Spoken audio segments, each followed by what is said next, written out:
رسول اللہ نے سب سے پہلے یہ بات کہی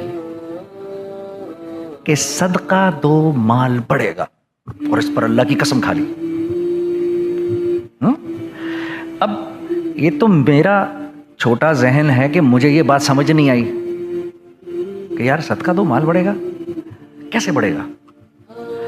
صدقہ آپ لوگ دیں گے، پیسے والے لوگ ہیں، آپ کا صدقہ جائے گا غریب آدمی کے پاس۔ غریب آدمی نے کرنا کیا ہے؟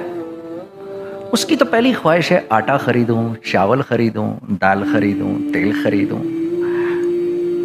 چینی خریدوں، چائے خریدوں، یہ اس کی بیسک خواہشات ہیں۔ بس آپ نے دیا صدقہ اس کو، آپ نے مال اس کو دیا، اس نے اسی مال سے وہ چیزیں خرید لیں جو آپ بیچ رہے ہیں، تو معاشرے میں ایک رولنگ شروع ہو جاتی ہے۔ اس رولنگ سے جو انفلیشن ہے وہ نیچے آنا شروع ہو جاتا ہے۔